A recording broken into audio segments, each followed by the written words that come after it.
I'd like to reschedule my appointment for Thursday. Of course, we have openings Thursday at 10 and 2. Can we do 10? Great, I'll make that change for you now.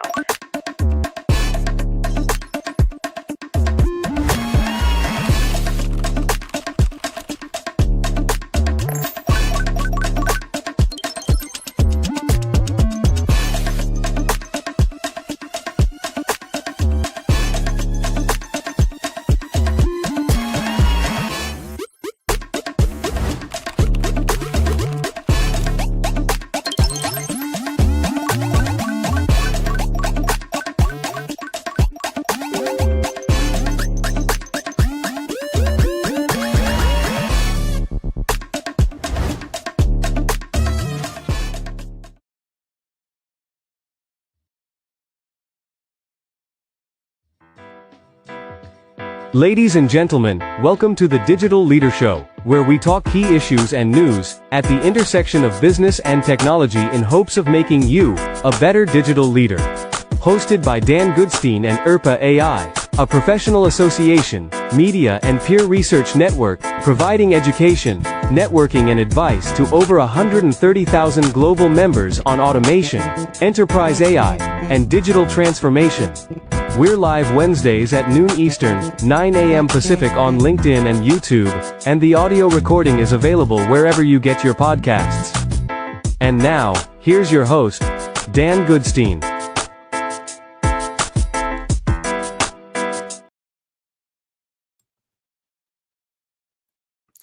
Hello, everyone. Welcome to the Digital Leader Show. Sorry for the late start today. I've got some last-minute shuffling and logistics going on, but appreciate you sticking with us. Today, we're discussing AI and NAFTA, AI's impact on North American trade, plus headlines for digital leaders from the world of enterprise technology.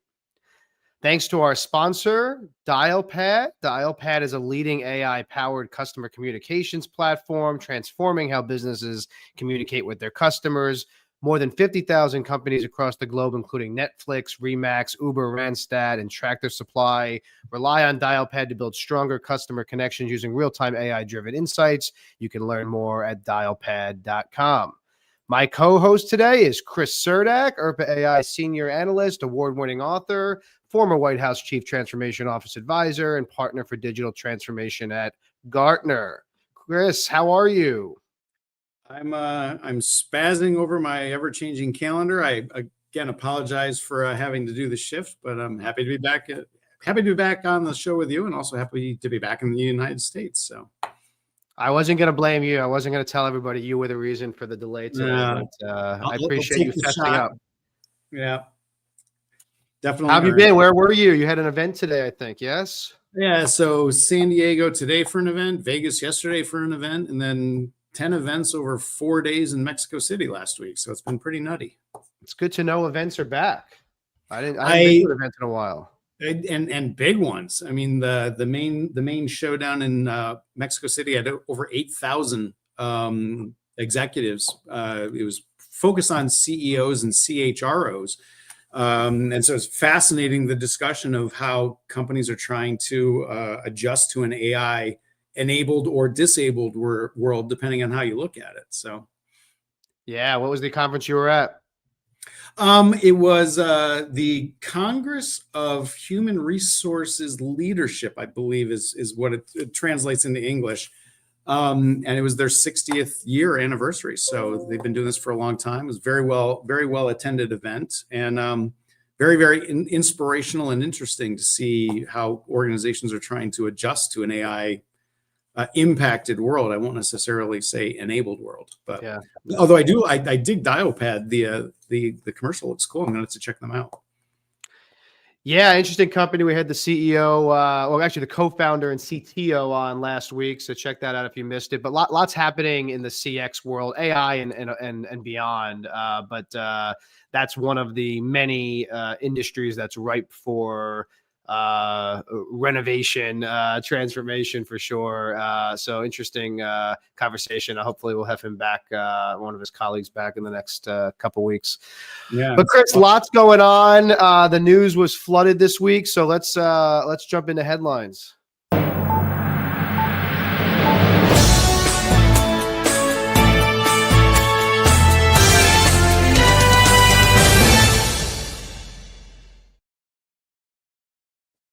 you're gonna laugh at this because you do every time I mention it, but another company with a large market cap, Apple crossed the $4 trillion market cap for the first time. Nvidia keeps breaking that record. Craziness. But the other side of that, as you've rightly pointed out in the past, is does this kind of fuel the so-called AI bubble? Yeah, potentially so. $4 trillion is obviously a huge number, but then you have to kind of put it in the context of inflation. So is the number potentially much lower? I also saw, I'm going to get the exact number wrong, but I think I saw something last week where they're attributing 1% of the roughly 2% of GDP growth in the US strictly to AI data center implementations.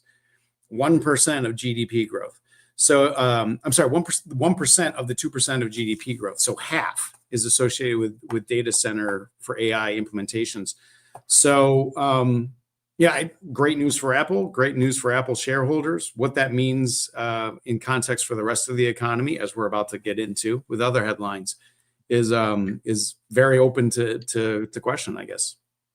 Yeah, so they're saying it was in part due to better than expected iPhone sales in the US and China. Apple now becomes the third public company to reach the $4 trillion mark, following Nvidia and Microsoft. And, as you say, a lot of interesting things happening in kind of infrastructure and hardware, actually, to kind of enable this AI boom, right? So Qualcomm is getting into the AI chip market with their new chips, trying to go after NVIDIA. And speaking of NVIDIA, they just invested in Nokia. Remember Nokia?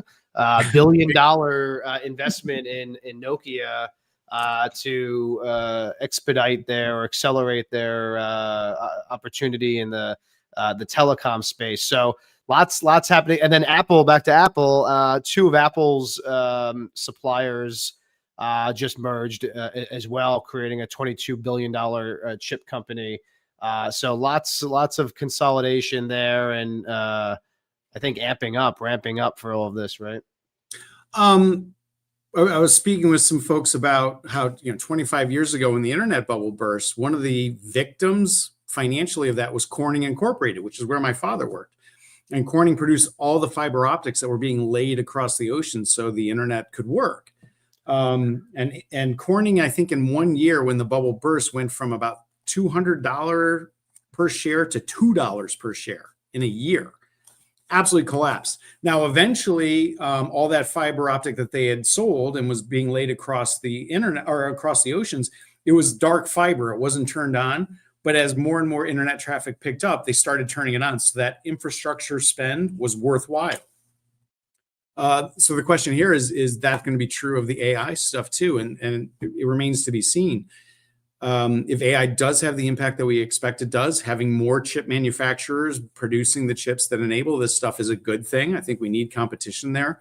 But then we also are still waiting for what's the killer app, what's the value proposition of all this technology, and where will we end up after that? So we're certainly apparently AGI, Chris, for all the speculation and various different inferences made based on interviews and stuff. OpenAI and Sam Altman are just coming out and saying it now. 2028 is when they say AGI will be legitimate. Believe it? So interesting choice of words. What does legitimate mean? Right? It's like that's like saying you could insert any word there and it doesn't tell us anything. Okay, legitimate. Does that mean it works? We've achieved it. It doesn't work. Maybe we achieved it. So his definition is that it would actually, this is the definition of their chief scientist, AI scientist, that it would outpace humans in critical research tasks. What's a critical research task? It's right. As a writer, words have meaning. So that's a whole lot of words that don't tell me what it actually means to a certain extent. So I kudos to them. keeping people, vested and invested in this. But we're getting to the point where the rubber has to hit the road, and we have to be able to point to meaningful and useful use cases. And I think there's some out there, but we need to see more value delivery very quickly. I think you and I in the past, we talked about this. 2024 was when budgets were set. 2025 is when delivery was going to happen. And 2026 is when we're going to step back and say, did it work and was it worth it or not? So we're very quickly approaching that point of the life cycle of this technology. I don't know what you're talking about, man. They Grokpedia came out this week and is creating an alternative universe for apparently all of the left-leaning Wikipedia users. What do you think? I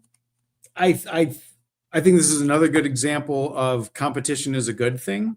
Basis of comparison is a good thing. The fact that there's many voices that say that Wikipedia has a political bent to it is reason enough to have an alternative. I was fascinated that the deal that was struck between Google and Wikipedia at some point in the last year, where Wikipedia results always appear first now, or right after the paid advertisements on Google search results. So whether you think it has a political bent or not, it has a lot more influence on the world now. And so I think having an alternative to that is necessarily a good thing. It's a competition thing again. Yes, but it, so there's always this interesting debate, right? Is this idea of the truth and facts, subjective, right? And I don't know, maybe the simplest of the world like me think, hey, this is the way it was, and these sources are, the unilateral sources now. Are we, and we've talked about this before, right? But are we entering this stage where, you just have to find a source that agrees with you and it's the truth, right? which is the self-reinforcing internet bubble that so many people find themselves in. Yeah. And so I think that I've been writing about this for well over a decade. This polarization of everybody is happening. That's why you and I have been talking about a post-truth world that AI is bringing. And so if we're in that post-truth world, I would at least want a variety of truths to buy into, as opposed to just one that everybody agrees to, which is inherently biased. I think that that sort of critical thinking is going to be one of the most important skills that people have going forward. That sort of skepticism of what I'm being told and can I believe it? And that being the case, more sources of alternate viewpoints is going to make it more likely that we land in the middle and we actually get a truthful perspective of things. Well, it makes it harder to back up these. Yeah, telling the difference is going to get a lot harder. Yeah. Even before this launch, Wikipedia reported an 8% decrease in human visitors last year compared to last year, attributed mostly to AI search summaries doing that work for them, right? And so as we've talked about in the past, in fact, we even had an episode on generative AI's engine optimization instead of search engine optimization, right? As from an advertiser's standpoint. But then you have this other story that was in Wired this week that there's a bunch of Russian disinformation and propaganda that has inserted itself into AI chatbot responses about a variety of different topics, including the Ukrainian Russian war. So, again, back to, validating that information. Where does the AI get that information? Who validates whether or not it's real or propaganda or what? But some of the citations that people probably didn't read over the last several months included Russian state media, pro-Kremlin narratives, basically their version of the Ukraine-Russia war, which, as you can imagine, is different than many other people's perspectives. And one person's hallucination is another person's amazing fact that they're going to glom onto. So I'm here in San Diego today talking to a whole group of information governance professionals, and this is exactly what we talked about. If you're in charge of governing the information of a company, you're sort of the holders of what is true.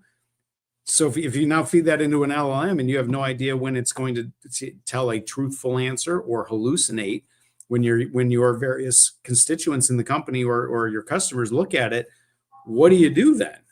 And so, as is typically the case with process automation and trying to save money and labor through technology, we get to a degree of workforce whack-a-mole.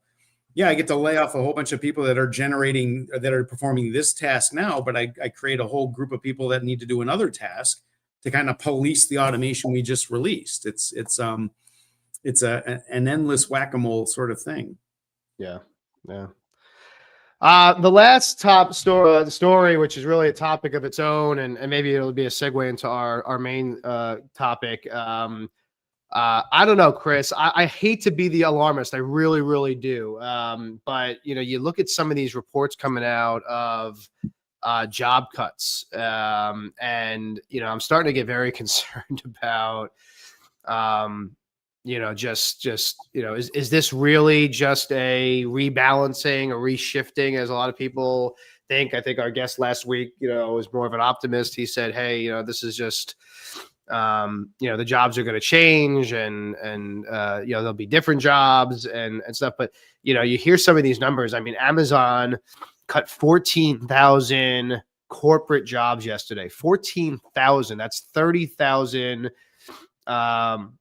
total that they're expected to within the next year.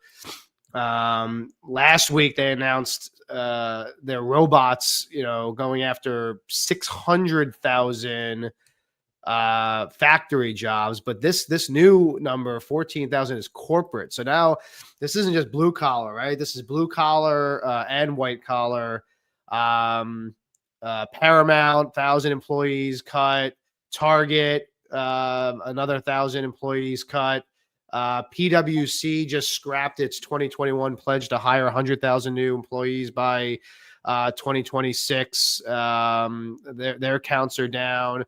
I mean, it's getting harder and harder to believe that this will be sustainable. No, for a couple of different reasons. To me, the first question is, if you can get rid of 14,000 people at a clip, what were they doing in the first place, right? Because apparently there's some job function that they were critical for last month, and now I don't need them anymore. And was that really all through AI adoption? Perhaps. Or is it just that economic conditions are such that we can't tolerate inefficiencies that previously were tolerable? And I don't know what the answer is, but that's sort of what comes to mind. The other side of the equation that I wonder if we're really thinking about is companies are saying we're going to do this great job of cutting costs, but then it's who's going to buy your products and services if everyone's unemployed, right? So eventually the supply side goes away because the demand side vanished because no one has a job anymore. And that's where you get into conversations like universal basic income. But then you get into just fundamentals of economics. If all of us are millionaires, nobody's rich. Right. So if we're paying people to not work, then there's nothing being produced. So there's nothing for you to consume, even if you have money. So we're really in I think a bit of an insidious economic cycle that we will be forced out of at some point. But I'm not sure. I think we're at the beginning of it, not the end. I should say, despite all these layoffs, the private sector still added about 14,000 jobs over the last month, at least according to ADP data. But yeah, I mean, Amazon's saying that they're eliminating bureaucracy. I mean, that I can see in a very legacy centric organization who's avoided AI and innovation and technology, and you and I both know some of them, right, from our conversations. There's a lot of them out there, but for a company like Amazon to, I mean, I guess they're not a newbie anymore, right? You forget how long they've actually been around, but how much bureaucracy could they have? I mean, they've been pretty innovative, pretty digital tech first, and the automation stuff. They were early on to a lot of the concepts, driving cars, drone delivery, their own, airplanes, Alexa devices, and they're not the only ones, by the way. I didn't know this, but NVIDIA is apparently using humanoid robots to build AI servers at Foxconn in Houston. So Amazon's not the only one saying, listen, it's not just white collar, it's also blue collar. And to your point, Amazon has always been massively innovative. So if suddenly they can get rid of 14,000 people, it begs the question, why didn't they do that 4 or 5 years ago, right?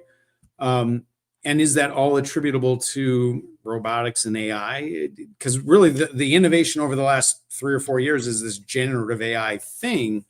So is it truly able to replace people like that? Or I think we will have to unbundle the causes and effects over the next 12 months as to what drove those headcounts, and was it an enablement or was it economic conditions are far worse than we think they are?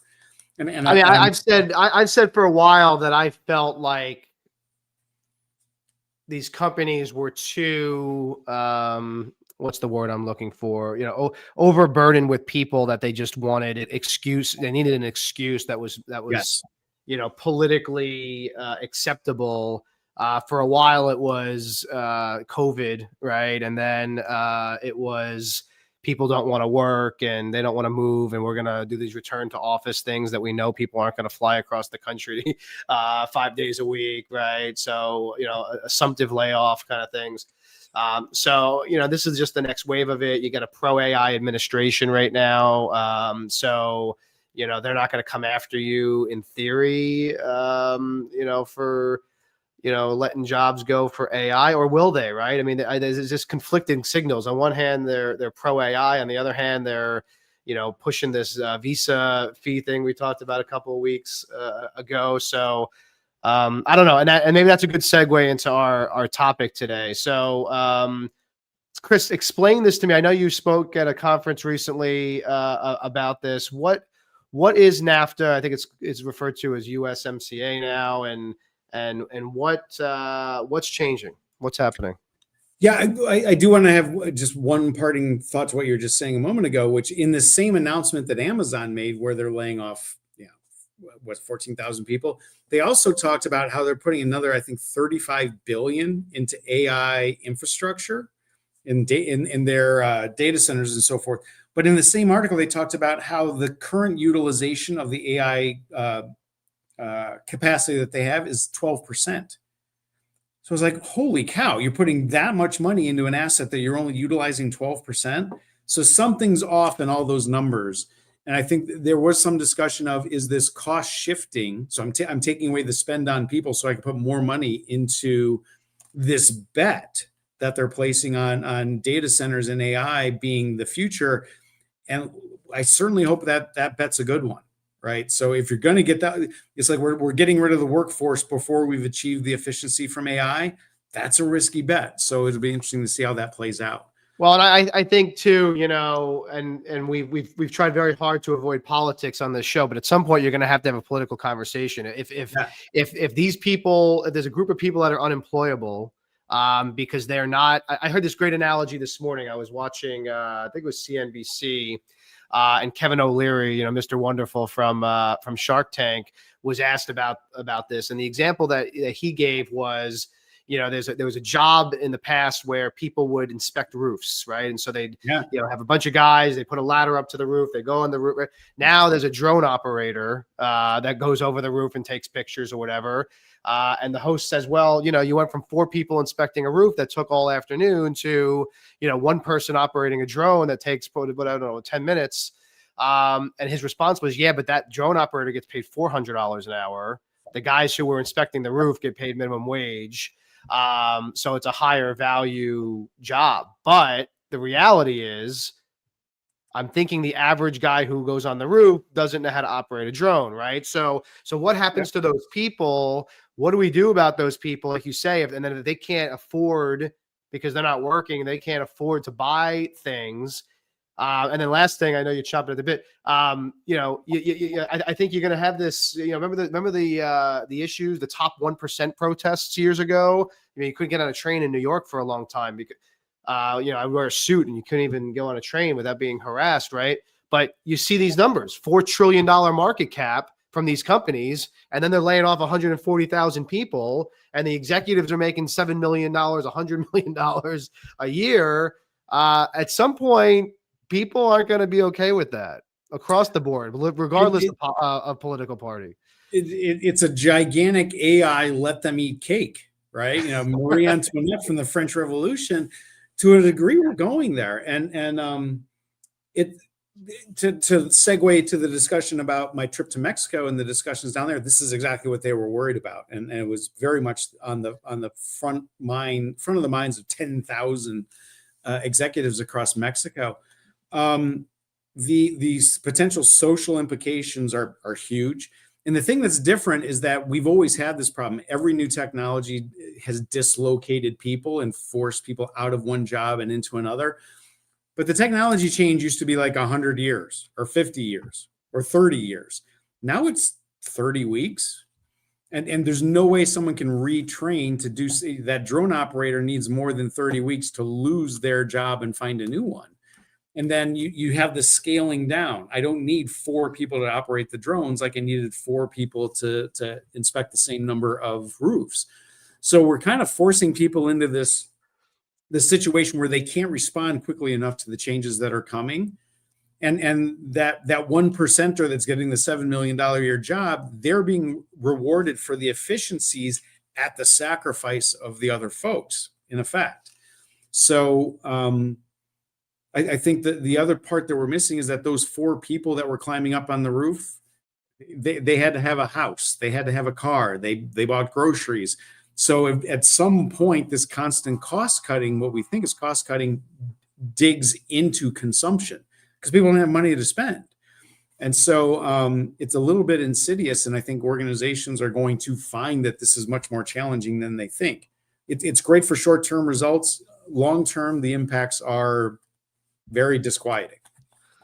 So what was the concern? The event you were at in Mexico, just was it outsourcing related? Yeah, well, very much so. You'd said NAFTA versus USAID, USCA or MCA. I had to look it up. Yeah, U.S. Mexico Canada agreement, I think it was. In either case, this is this free trade agreement across the 3 main countries in North America: Canada, Mexico, USA. And as you can rightly imagine, executives of Mexican organizations are deeply interested in what's happening here in the U.S., both from a technology perspective, but also a regulatory perspective. And so they have benefited dramatically by offshoring or outsourcing of technology and jobs to Mexico from the U.S. And it's a very symbiotic relationship. They had more people that were coming out of poverty and producing stuff at lower cost for us, and that means we get. So it's sort of it's been a win-win. And their concern is now that the incoming administration is saying we want to bring jobs back to America. We're putting up tariffs for products coming from other countries, including Mexico. Those, as you can well imagine, are top of mind concerns for those executives because that's how they've built their companies for the last 20 plus years.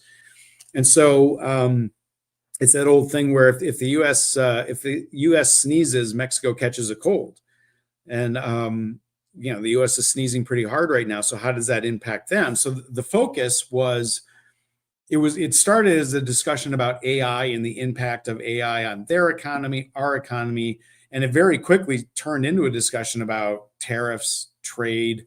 What's the future of Mexico if the future of the U.S. changes in various directions? And that's very much what was on everyone's mind during the week that I was down there. Yeah. And, I guess I'm just going for it today. Like I said, try to avoid politics, but but it's becoming harder and harder because, I feel, it's a global economy, right? So if you're concerned about what's south of the border, then completely, killing an economy south of the border isn't going to make it better, right? You're going to have more people trying to get into the U.S., not less. Yeah. But anyway, so you mentioned both, and you beat me to it. I was going to ask you which of those is a bigger concern. Is it more about the tariffs or the AI? What's the concern, and what's going to eat their lunch quicker at this point? Yeah, so it's interesting because the tariffs have more of an immediacy because no kidding, the price of what we're selling just doubled. So automatically demand is dropping and they have to respond to that. And if you hadn't noticed, our president's a little bit mercurial. So there's a tariff for 30 seconds and then on second 32, it's repealed or changed or whatever. So it takes a lot of not over responding to the stimuli that's coming in. But then the more pernicious, if you will, issue is their concern, and rightfully so, is AI going to make labor, reduce the cost of manufacturing so much that it actually makes more sense to do it in the US because I don't have to ship from Mexico, for instance. So the cost advantage that Mexico enjoyed that made them a good trade partner for us and led to their economic growth and led to their investment in themselves for infrastructure, did that all of a sudden go away because AI is making it cheaper to manufacture direct in the US?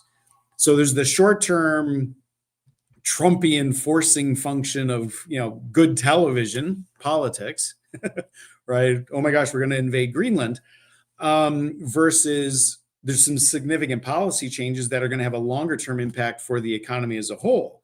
And so all of these executives down there are trying to balance those two. How do I not have a bad quarter? But then the next question is, how do I change educational policy with the federal government of Mexico so that we are prepared with the workforce that we need in 5 years?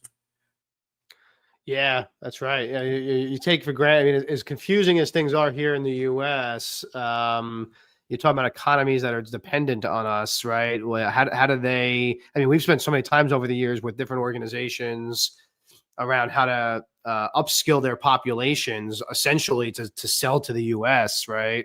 Outsourcing days, Philippines, India, Africa. I don't even know what I would tell them at this point, right? Like obviously AI, but what skill set. So are they seeing, so they're seeing the impact of the tariffs and at least the threats of the change from a tariff standpoint. Are they seeing the direct impacts of AI yet? A little bit, but it's more the sort of the fear, uncertainty, and doubt than direct benefit themselves. So I asked many of the organizations, is your company currently working on deploying AI? And almost everybody raised their hands. And I then asked, if you understand what your company's strategy is, put your hand down. And nearly everybody kept their hand up. I was like, we have a strategy. What is it? We don't know. How do we know when we get there? We don't know. So that's feeding into the uncertainty. The other thing that they're deeply concerned about, and we went over and over because, as you know, I have a compliance background, is they were asking about regulation and what do I think the future of regulation in this space look like? And I said, unfortunately for you, Mexico, I mean, the U.S. went from kind of like tightening the screws a little bit with the prior administration to now we're in a free for all regulatorily. Anybody can do anything in the U.S. At the same time, the EU is clamping down substantially with a lot of regulation, and then China's heading in an entirely different direction, DeepSeek and so on. And so they're trying to figure out, how do we navigate these different constituencies that have their different regulations? And unironically, and you know how I like to just stir the pot a little bit, I was like, my recommendation to Mexican executives is take a little siesta, right? If all these moving parts are heading in different directions and you have to be responsive to all of them, the best thing for you to do is just slow down and just wait. Let it all kind of shake itself out a little bit. You're never going to comply with everything because they're all heading in different directions, and you necessarily are in the middle of all of that. So the best thing you can do is kind of be the quiet port in the storm and wait for the regulatory and AI governance storm to kind of blow over, and then you can be responsive. Which I don't think sat super well with them, but I said, here's your chance to be the adults in the room while everyone else is having a temper tantrum. Let them have their tantrum, and then you can be more responsive once things settle out a little bit. Is the impact mostly on kind of digital services, or is it also hitting more traditional, tangible goods as well? Yeah, so this was the other thing that came up constantly, because most of what moved to Mexico, for instance, was the actual manufacturing of stuff. Like, not a lot of services type work moved to Mexico. And so, as I said to them, look, we've been figuring out ways of automating production for decades, at least half a century. And so part of moving that manufacturing to Mexico was that the last thing left to automate or optimize was the labor cost. And that's exactly why we moved to Mexico, to reduce labor costs. But the rest of the process is already automated, so there wasn't a lot of room for additional automation. So the impact of AI is predominantly, as you and I were saying a few moments ago, is on knowledge workers, sort of white collar workers, if you will, office workers. And not a ton of that moved down to Mexico. So they have less to lose in that space. There's less of that would be repatriated back to the US.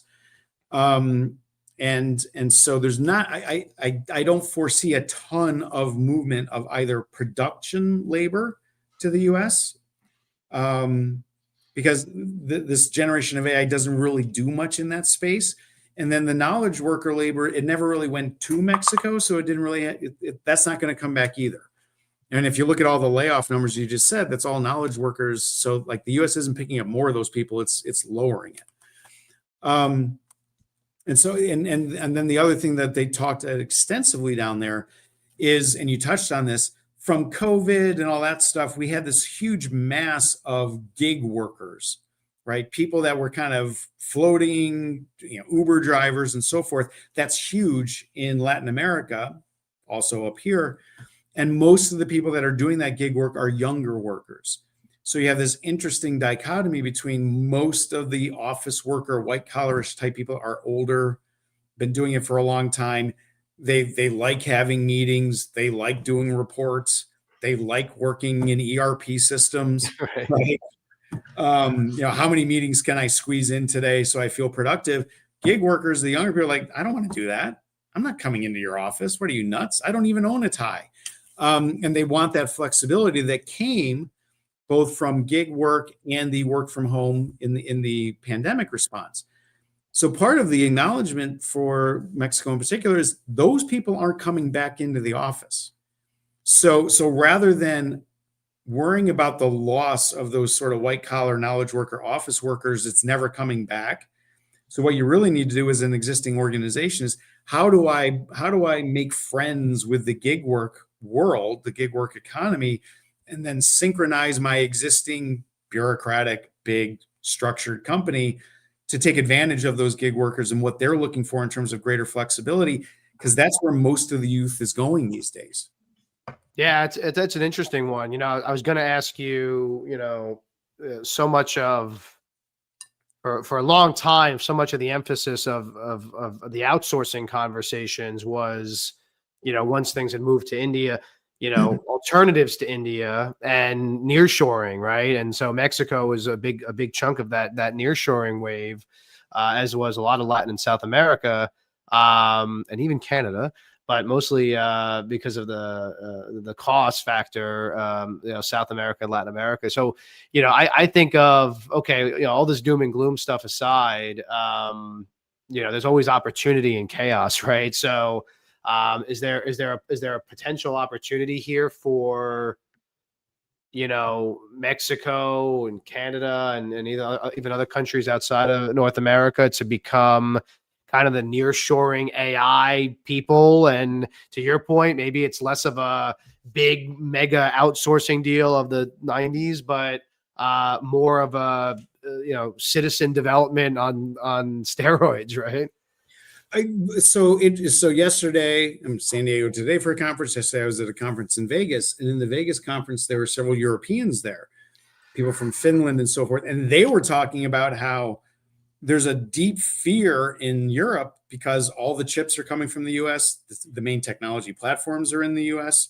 The multiple tiers, of the AI tech stack is all out of their sovereignty.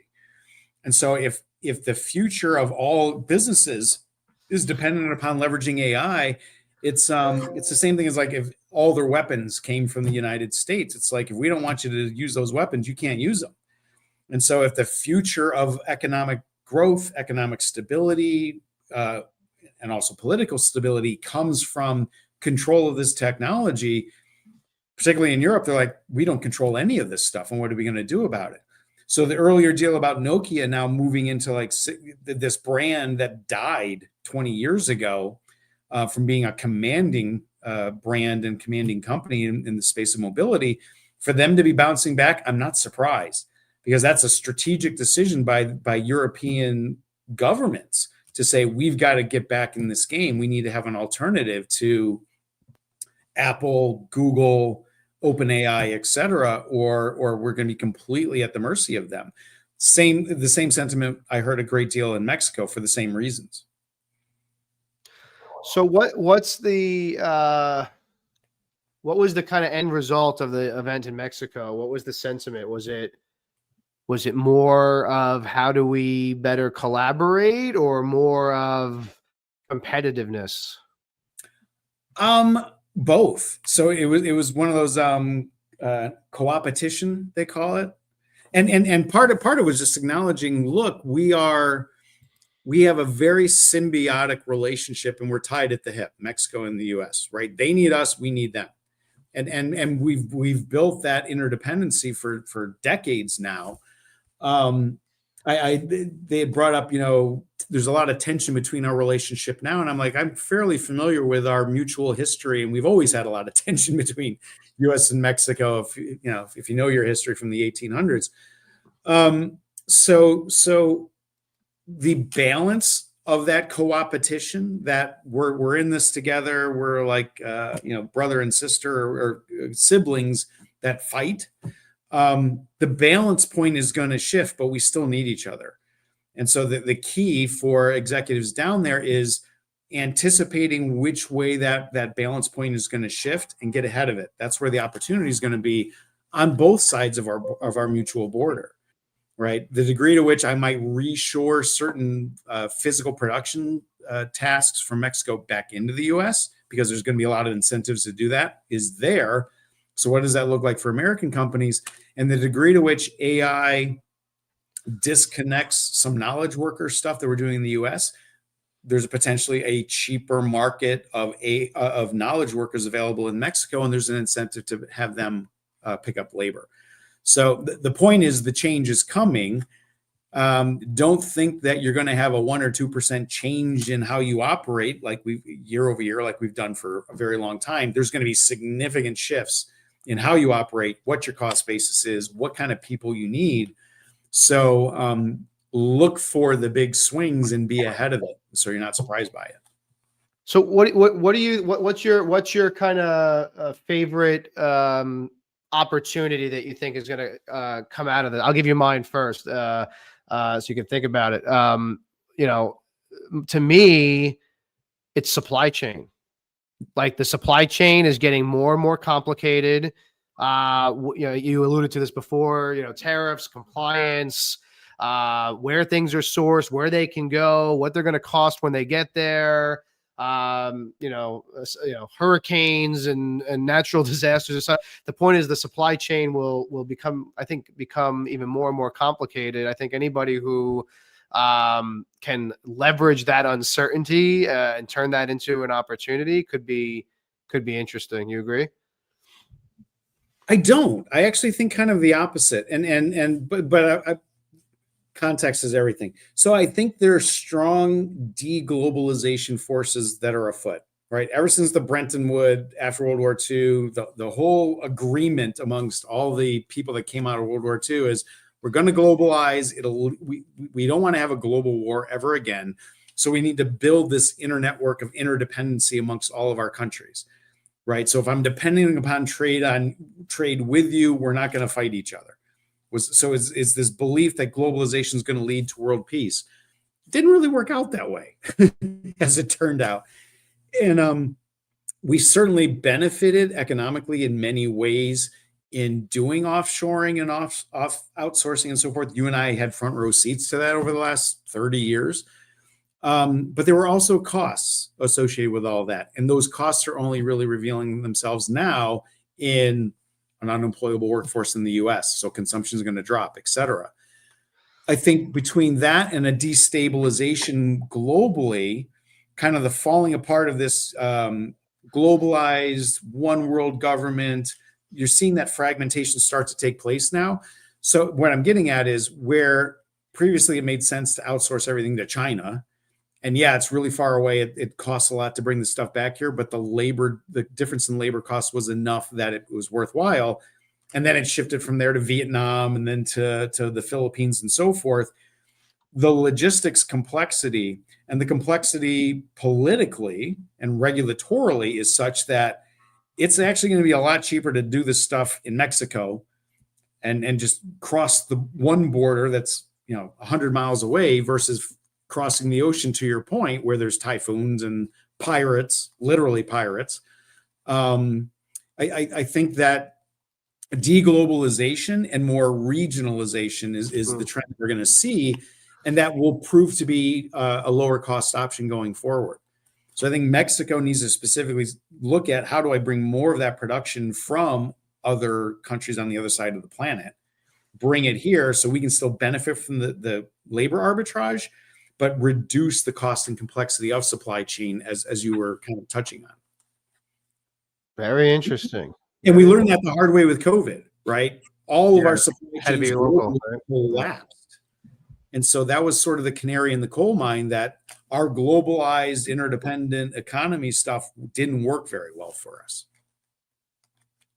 Love it. Love it. Well, that's our time. Thanks for joining us, everybody. If you're listening here and you need some help, we are a free resource for anybody looking for help and recommendations and connections and advice on vendors and how to do things and use cases. And what else, Chris? A little bit of politics thrown in there. You never know. For two, we aim to entertain and inform. That's it. So if you need any help, really, we're a free resource, neutral association. We've got over 130,000 members worldwide. Please reach out to us. You can do that at IRPAai.org. In the meantime, we'll be back Wednesday at noon Eastern, 9 Pacific, and have a great week. Yeah, likewise. Take care. Thanks, Chris. Bye-bye.